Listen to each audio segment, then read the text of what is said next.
Session with Dr. Farid Holakouee.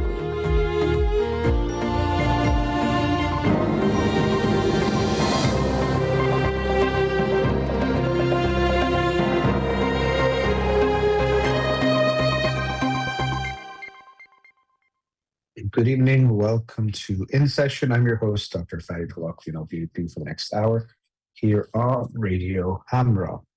I want to talk tonight about intelligence, or how we can be fooled by intelligence or misunderstand at times what it really is or looks like, um, and or even the way we define it. Of course, will make a big difference. I'll kind of give some idea of what I'm talking about here, because sometimes we have people that are very, very intelligent, like on an IQ test, but what they can create or translate that IQ into depends on some other factors. I kind of think of it like if you have a sports car with a really, really strong engine, that engine is very good, but if there isn't good steering and tires and the rest of the car is not in order, then that really strong engine won't do a whole lot, or it might even burn out or burn up or do some bad things.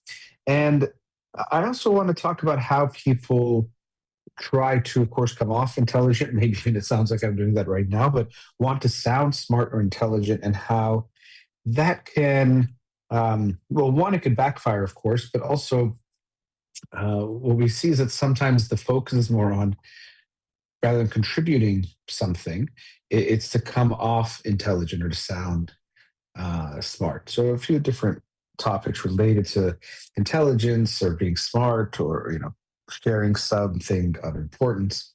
So as I was saying before, this IQ test, so she'll say, oh, this person had a 200 IQ, or this person has 180 IQ, or whatever it is. An IQ test is a whole science and whole area of research and a whole field that has had a lot of controversy from its inception, but does have some value. I think sometimes it's overvalued. People think, well, if someone has a high IQ, that means more than it probably means. Doesn't mean it doesn't mean anything. But there is some sense of, okay, if someone has a high IQ, then everything they say is smart, or we should listen to it. And a high IQ can allow someone to synthesize information, to be able to think of things potentially flexibly, to be able to make connections where it's harder to make connections. Actually, it's interesting when you think of artificial intelligence. Some people even say we shouldn't call it intelligence. We should have other names for it because it implies other things. But when we think of human intelligence, we can think of the ways we're able to process new information, understand new things, even storing information. Most IQ testing includes some memory, short-term memory, and things of that sort. But what I think makes it more, what makes our intelligence have more value is the ways that we think, or the ways that we put those thoughts into order. Because something I've noticed is that when you look throughout history, you'll find that very intelligent people are supporting very, very unintelligent ideas. They're supporting intelligent ones too. They're on both sides. But we can see this throughout history that, let's say, slavery in the United States. You'll see people who are supporting slavery who appear to be intelligent and even eloquent in how they express the words. So the words are, they sound smart, but the idea that they are presenting is actually very, very stupid or immoral, or doesn't make sense. So it's something that intelligent people actually can fall into. I remember I read a book called The Intelligence Trap, that intelligent people can sometimes even trick themselves into thinking they are presenting a good idea, or the idea they are sharing is valid, the argument is valid, but really it's just that they want it to be true. So a big part of, to me, intelligence being translated into something beneficial or worthwhile is having self-awareness, is understanding ourselves. Because there are some things maybe in math or some very strict sciences where a lot of these things might not play as much of a part. But in anything that involves our feelings, which really is to say everything, we are going to be impacted by what we want to see, what we want to be true, how we want things to be true or untrue. And that will impact the bottom line that we end up with. Often, the way we think about things, we might think that we think and think and think, and then we come to a conclusion.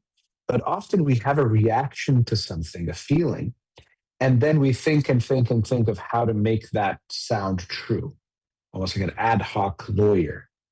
Jonathan Haidt talks about this in moral reasoning, but I think it's true in lots of reasoning that we feel something about it and then we think our way through it. And that doesn't mean that we can't ever think our way out of it or realize that we're wrong. But the more self awareness we have and the more flexibility we have, the better chance we have of overcoming our feelings when they lead us astray. Um, so I see people all the time online, intelligent people, people who are considered thought leaders, and often, they're saying very good, what I think is very good things, and then often you'll see them go off the deep end or say some things that don't make sense. I especially see this online when people gain a following. That what I think starts to happening is that initially their critical thinking was much more of an internal experience, and so they can create some values that have insight and are meaningful.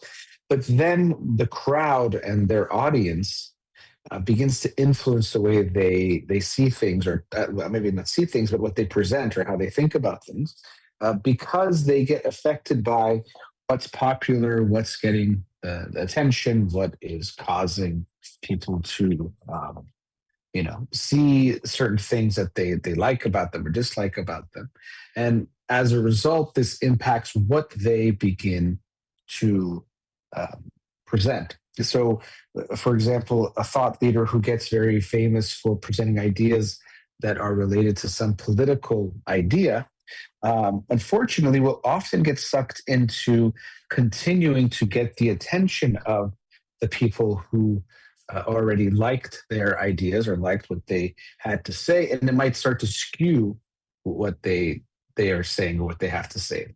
And fundamentally, when we attach ourselves to an ideology, whatever that ideology will be, yes, an ideology can give us a framework, but unfortunately, what an ideology also tends to do is to give us a bias. It's a framework, it's a perspective, but any perspective, any framework has biases baked into it, unfortunately.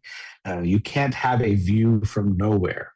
If you tell me I'm looking at, I've mentioned this example before, a house, it's from a certain view. Now, you might think, well, the front view is the view or the most basic view, but that's going to be a biased view or it's going to be missing lots of things. If it's the above view, you're missing things. Wherever you are looking at something from, it has biases that are baked into it. So you often will see this in the social media world, and so much of life unfortunately happens on social media now, that someone becomes a thought leader, but they become like a far right thought leader or left leaning thought leader, or someone who is representing this politician or this whatever it might be.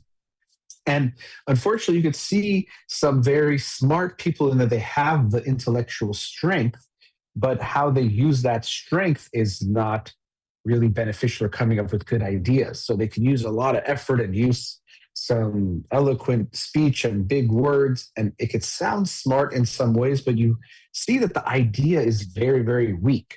Or they're so focused on proving something being right, for example, supporting a politician or supporting their political party or their type of ideology, that they at times will have to say some very stupid things if they're going to do that. And just on its face, if you're going to say that some politician is always good or always bad, even, you are going to have to be wrong sometimes, because no one is always good or always bad, always right or always wrong. But people do that. They're out there saying, look, this person is doing this, so they must be right because this person is smart, or this person is doing this, they must be wrong.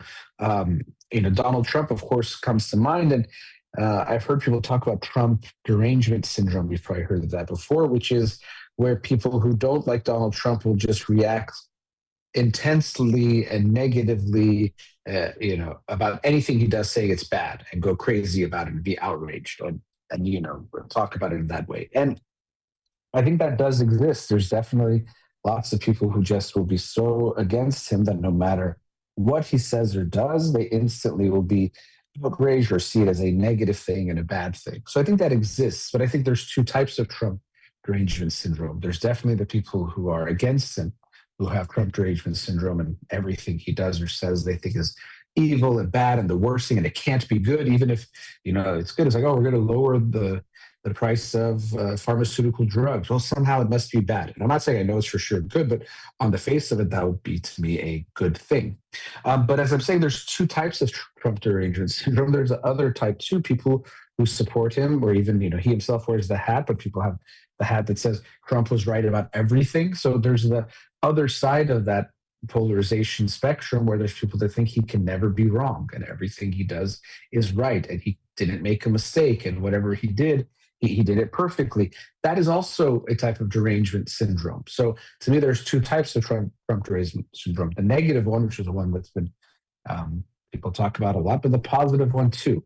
And either one of those makes you become very stupid if you just see someone's actions and before you even know the consequences, already saying it's good or bad, or already have made your decision, and now you want to prove it. So that's going to make you bad at critical thinking, bad at looking at the actual evidence or the actual situation or what is going on in a given moment, because you've already made up your mind. How is this? It's already good. Let me find a way that makes it good. And this is why we see so many people online, and different people will compile clips where you'll hear the same reporter, the same pundit, the same talk show host talking about a certain situation when it's someone on their team doing it and saying how, let's say, good it is or it's okay, and then the other team does it and it's so bad, or vice versa. And it's just so contradictory, but it's just exactly what happens when you stop thinking and stop thinking to get to a conclusion and start from the conclusion and then do your thinking. You just have to make some bad ideas or put out some bad ideas because it just doesn't exist any other way.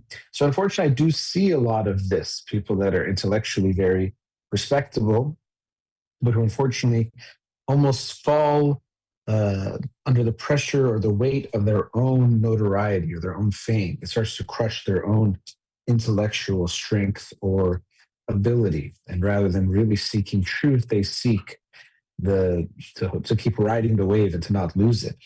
Often very consciously, for sure, but often I also think it's unconscious, or it starts to affect just the ways that someone might reflect on things, or put things forward. It's kind of like if you made a hit song, you might want to make songs that are similar to that last one. But what that might mean is that you lose that actual artistic motivation or touch, or just coming up with something creatively. So I think we see this with people intellectually as well. So someone can sound very smart, and I was using the analogy of the car, but I kind of like the analogy of a human body, that someone can be very strong. So you look at their physique and they look very strong and in shape, and they also can do feats that show that they're strong, flexible, supporting their own body, lifting heavy weights, running very fast, all those kinds of things. But it doesn't necessarily mean they're going to be good at a sport, or good at, let's say, being a football, soccer player, a basketball player necessarily. We see that a lot. People who are very, very, very athletic, but who aren't good at sports, they can translate that into something productive in that game. So you can look at them, working out, warming up, and you're like, oh my goodness, this person's going to be amazing.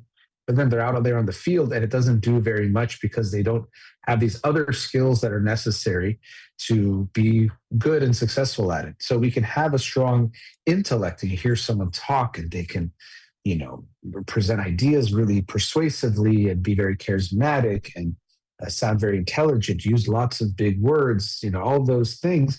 But then you might look at what they actually create. If they don't have good critical thinking skills, self-awareness to see where are my biases, we can never be completely unbiased, but we can be better or worse at how biased we are and how much our biases affect us, or try to minimize their negative effects. And if they have that intellectual humility to recognize where and how they might be wrong, to reflect and self-reflect, so I don't keep going down a wrong path or a bad path. All these things can severely impact how someone might have the intellectual power and strength, just like someone had the physical power and strength, but how it might translate or not translate into something beneficial or productive or constructive, or even something that's closer to truth or helping us understand the truth. So this is the end of our first segment, and after the commercial break, I'll get a little bit more into some of these themes related to intelligence, what it looks like, and why it sometimes can look like someone is so smart, but they're actually presenting something that's not very useful or beneficial. So let's go to a commercial break. We'll be right back.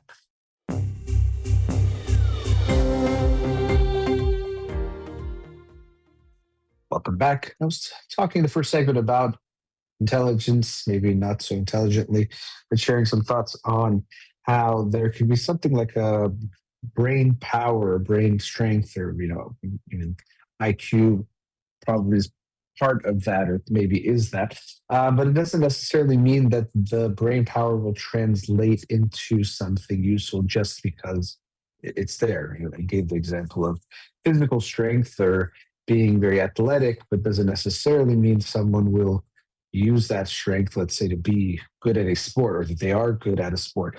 And suggested a few skills that could help or related to that, one being self-awareness and having intellectual humility that will allow someone to be a bit reflective about what they are learning. So first, the self-awareness can help for being mindful of biases, of making sure that we are not, as much as possible, trying to put out ideas or come to conclusions that are what we want to be true or what we want, what feels good to us.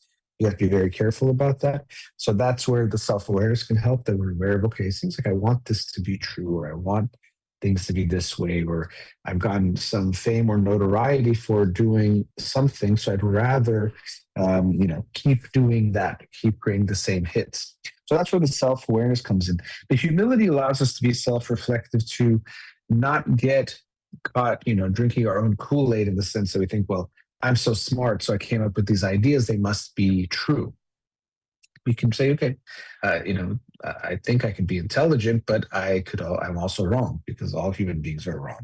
And as I'm learning and learning more information and looking at things from different perspectives, it would make sense that my ideas would evolve, and I'd recognize that things that I've thought or said were not totally true. So first, we have that kind of humility, just recognize that I'm wrong sometimes, and I have to be aware of that and mindful of that and be alert to that I'm going to be wrong. And then also have the humility that we can acknowledge that we were wrong, because that's not easy for any of us. It doesn't feel good. No one likes to be wrong. I did a whole show about how good it feels to be right and how we have to be careful about that, because it could lead us astray. So we have to have the intellectual humility to be able to acknowledge I made a mistake. I was not so right. And what's actually interesting is what people are often drawn towards when they're looking for someone intelligent to follow, a thought leader, is that they don't have humility, that they're so certain and confident that it makes us feel like, okay, they must know what they're talking about. They have so little self doubt that it makes us think they must be right, because I'm not sure about these things, but if they're so sure about these things, they must know what it is. So, this is another example of how what we think a quality should look like can mislead us, or what feels good, even here is about feelings, what feels good to us can mislead us and lead us astray, because you hear someone talking, and if they're so sure that they're right about this issue, or they know what they're talking about, and they say it in a persuasive way, and if they're eloquent and they sound smart, then we even more will double down on them being so smart and so right that they can't be wrong.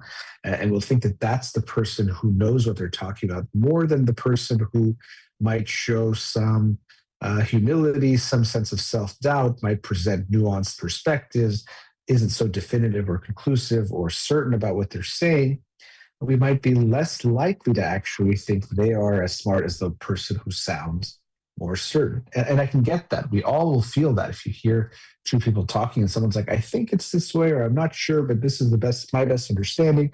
That's one version. If the other says, I know this is true for a fact, and explain, whatever it is, that person sounds more intelligent. I can get that. And I've definitely fallen for that many, many times myself. But I do think it's important to recognize that true intelligence will recognize that it can't be totally certain that it's right or true. True intelligence and good thinking will recognize the possibility that it's wrong or can see different perspectives.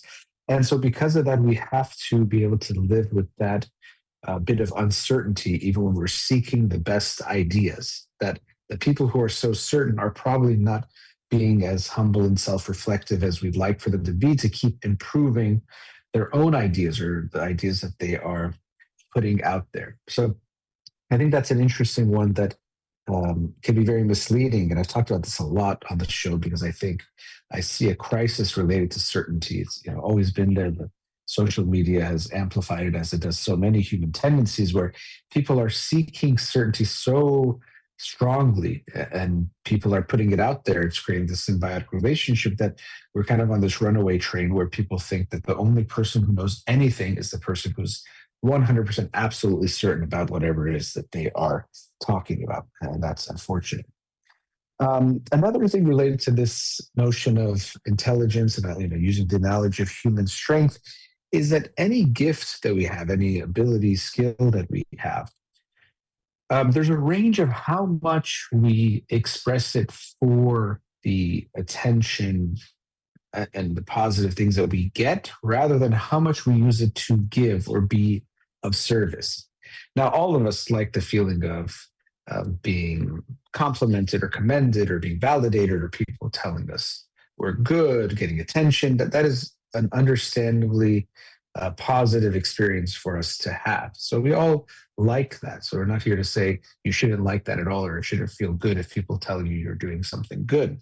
But there is a range and a spectrum of how much we create something to give it to others and to share it to others, and how much we create it to get something from it. So, an analogy I can use here is, let's say, a musician. So, someone feels they have a good voice and they can create nice songs that they'd like to share. There's a difference between how much someone wants to become a musician to get attention and fame and notoriety and all the things that come with it, and how much they feel like they have something noteworthy to share, that they can create art that will move people and connect to people and maybe even help them in a dark time or make them feel good in a good time or whatever it might be. There is a range of how much it's about getting the attention and the fame and all that stuff, the getting, and how much of it is giving. How much do I want to share something with the world? And so I always think that's something to reflect on with ourselves with whatever we're doing. How much of it is about us and getting, and how much of it is about giving?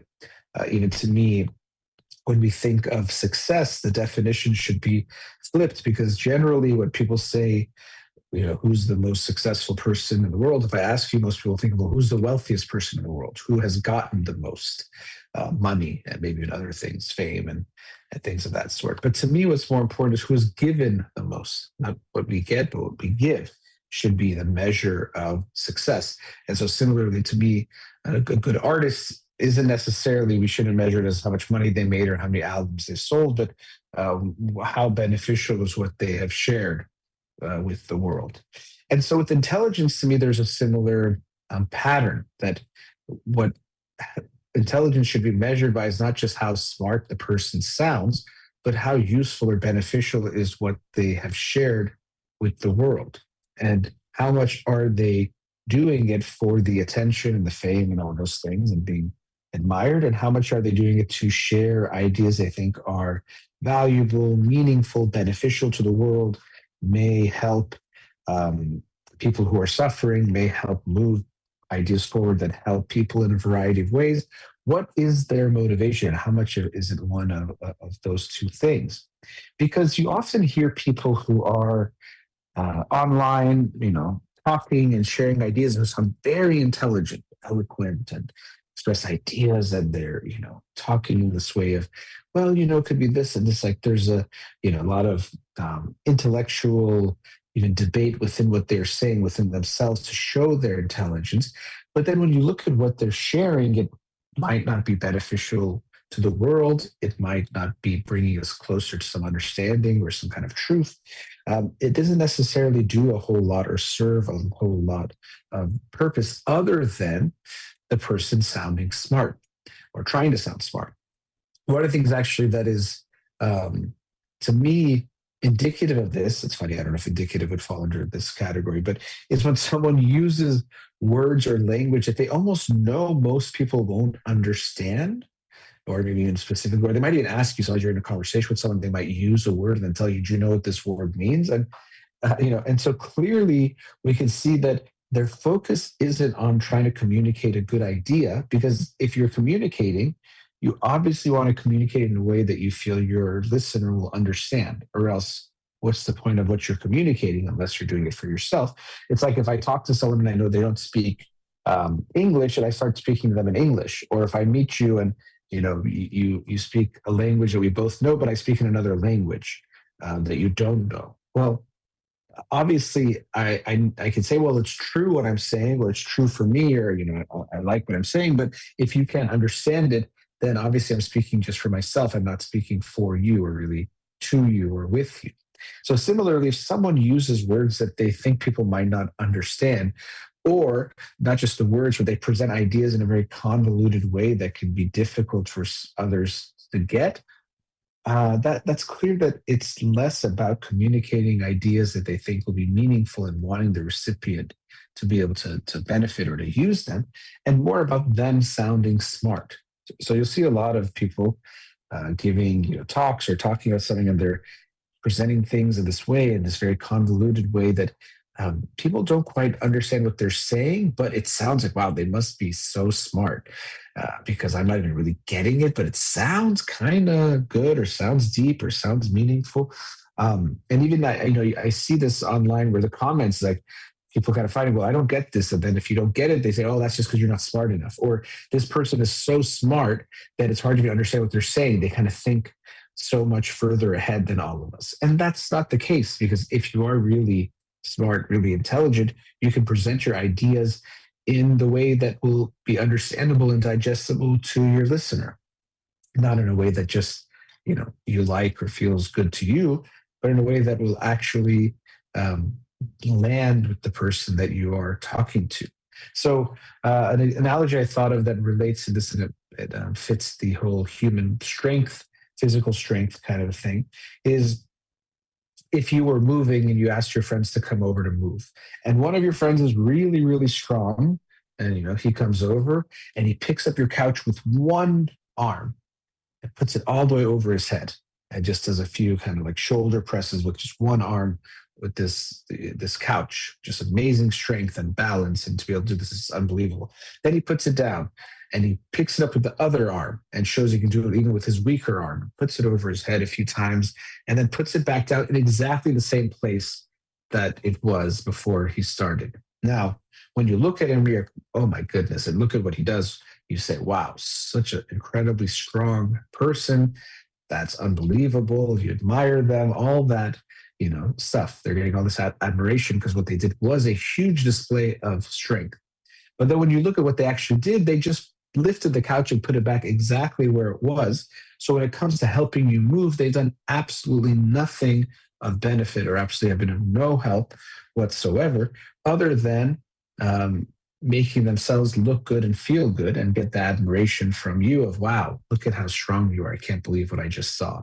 And so that's sometimes what I see people doing, is that they're coming off as, or trying to come off very intelligent. Look at what, how smart I am. And they're, doing word salads and, expressing lots of things and running around in circles and trying to show how intelligent they are using big words and all that.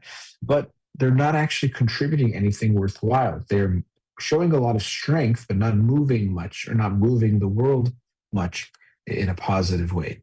So I think one, of course, when we're speaking ourselves, we want to be aware of this. If you're ever using words that you don't think your listener understands, it's pretty clear you're doing that in a condescending way, and it's about you looking smart or sounding smart rather than actually communicating and or reaching the goal of communication, which should be that the listener can understand what you're saying. So we want to make sure we don't do that. And then also, we want to be good consumers of whatever media or things that we digest out there in the world, that we don't get fooled by someone who's trying to sound smart, but really look at, are their ideas contributing much or contributing something? And if someone says things in a way too confusing way, don't be fooled by thinking this must mean they're so smart that I can't understand them, but rather think they're probably trying to sound smart and their goal is more looking good and sounding good rather than doing good. Let's go into our last commercial break. We'll be right back.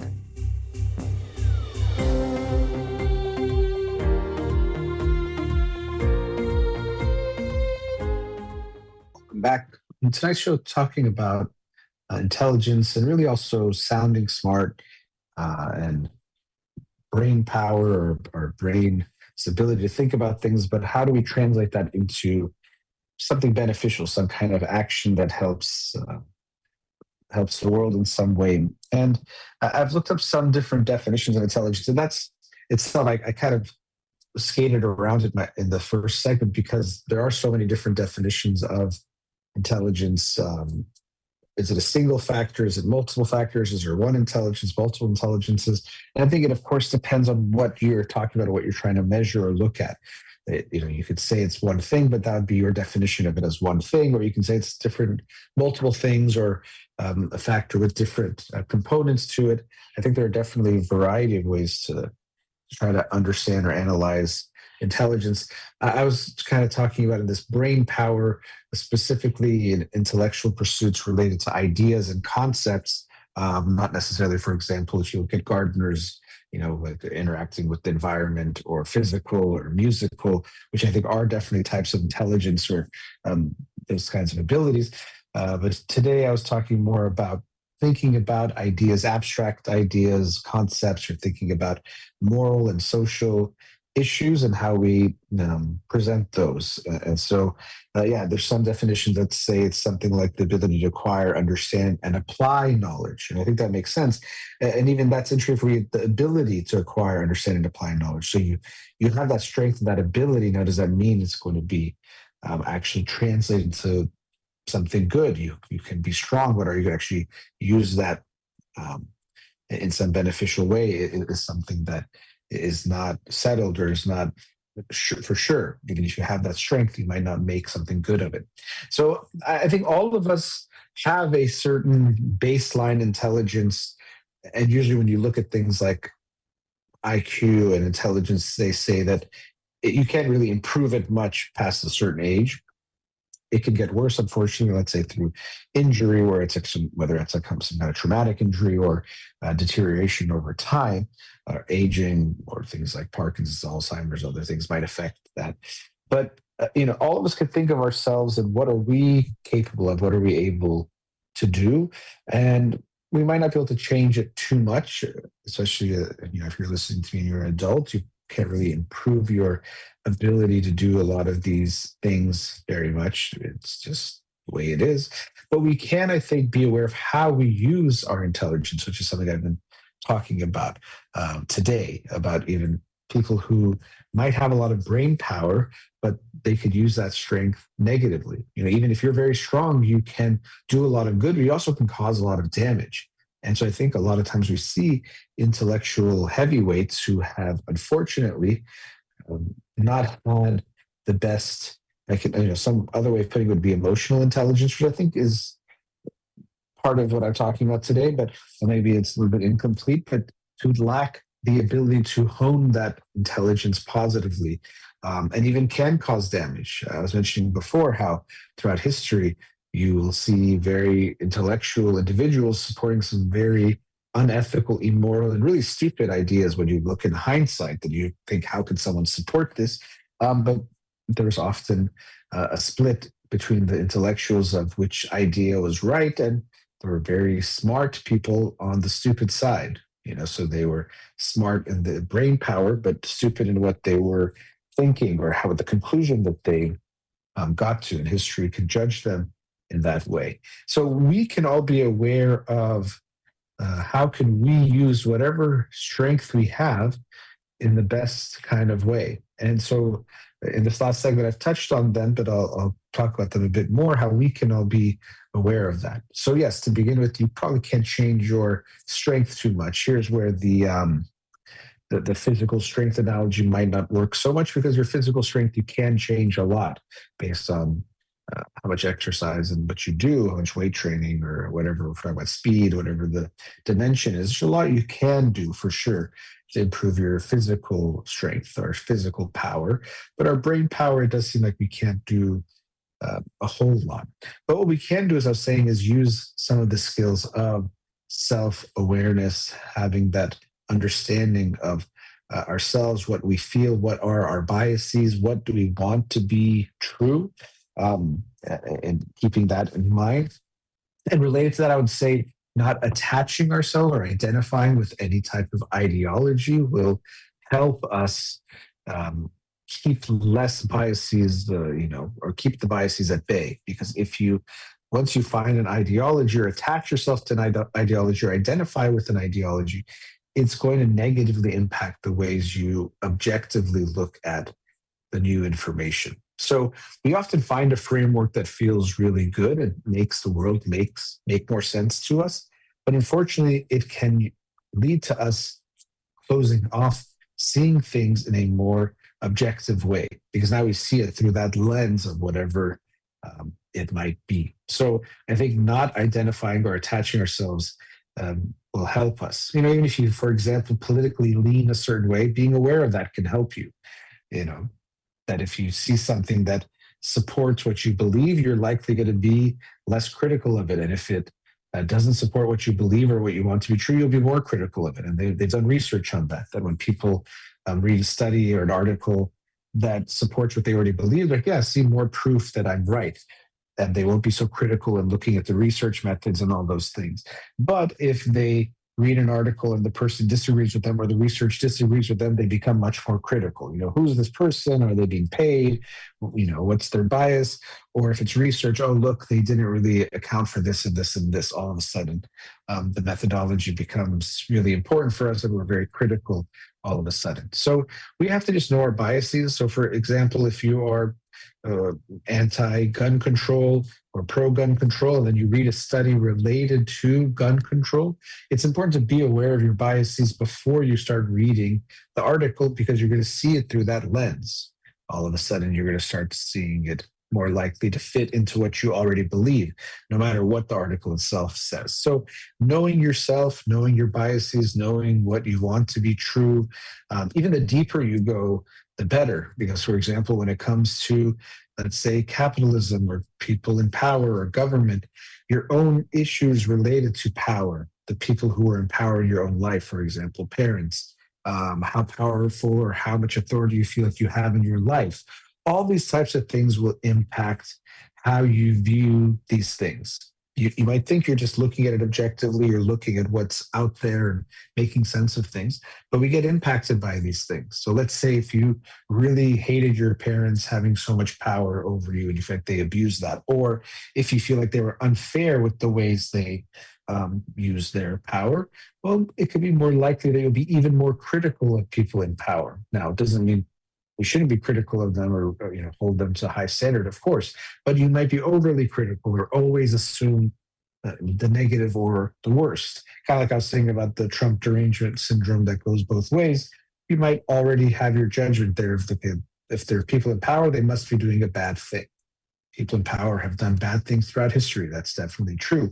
But if you already start from the bias that they're always doing bad, then you're not going to see when they're doing good or when something good is happening, or even seeing the good in the system, which actually is what would help make things better. So self-awareness isn't just about ideas or ideology, it definitely is.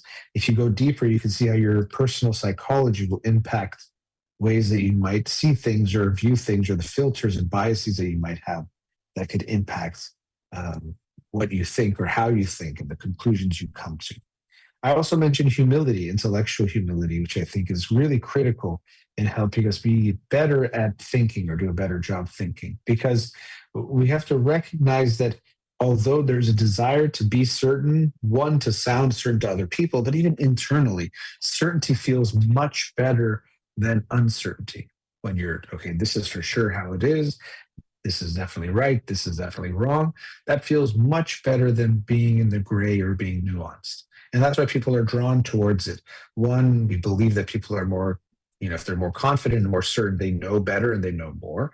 But two, we like the feeling of certainty. So when someone says, this is definitely right, we want them to be true and we want their certainty to be true. But we have to acknowledge the reality that when we're talking about complicated issues and complex topics, certainty is a bad thing. If someone is so certain, it shows they haven't thought things through or they haven't really considered all the possibilities. So, as much as we understand certainty is desirable, we have to fight against that certainty and have that humility of, I don't know for sure. This is how I understand or see things now. Even that could change.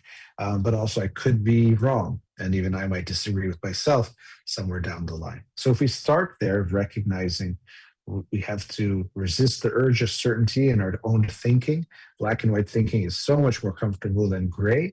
So that's a good starting point. And then if we have the humility of recognizing I could be wrong, so we are evaluating what we're doing. Essentially, this is what the scientific method is like. Scientific method is a humble method. It doesn't assume to know the truth. It doesn't assume to know every. It could just say this is the best understanding at this time. And even if we're going to understand it better, we have to be skeptical of it. We have to actually challenge it to see, does it hold up to being scrutinized? Does it hold up to being challenged? That gives us more confidence of its truth or its accuracy. So we have to do that with our own ideas. The comfortable thing is to keep proving ourselves right or finding things that prove us right. But if we really want to grow intellectually and to have the better ideas, we have to test it and challenge it. We have to see, okay, how might I be wrong? Or how could this be wrong? Or in what circumstances might not this be true? How can I look at the other perspective? Let me hear some good arguments that disagree with me. And this is something I think we all have a hard time with is we love hearing straw men, someone giving us bad arguments from the other side, but we don't like to hear strong arguments from the other side because it makes us realize we shouldn't be as sure as we tend to be or as we want to be. So going back to that desire for certainty. So we don't want to hear, we don't want to be wrong. We want to be told and to feel that we are right. But if we want to be intellectually rigorous and to do good critical thinking, we have to accept that we believe something, we think something, but by no means do we think we have the truth or there's no way that we are wrong. So having that intellectual humility is really, really critical in helping us be better thinkers and especially better thinkers in the long haul over time. And so, we have to resist the urge when we talk to others too of proving them wrong or being so confident that we are right, because those things, as I was saying before, they feel good, but they're not doing good or we're not doing well when we do this. So we all have a certain level of intellectual power, just like we have physical power. But what we do with it can really be a huge, huge difference based on how we use that strength and that skill. We can not change the strength itself, but we can change how we utilize it. You go to help your friend move, you might not be very strong, but if you work consistently and keep doing things, you could be of a good help. Or you could be very strong and lift the couch over your head and place it back down. You look strong, but you will be helping in a lot of ways. So your physical strength won't do a lot of good work. So intellectually, we have the ability to use it for better or for worse. Today, I just shared some ideas about how we can use it for the better and to get the best out of it for ourselves and for others. All right, that brings us to the end of tonight's show. A big thank you to Farid in the studio. You've been listening to In Session with Dr. Farid Holakouee, Free Iran.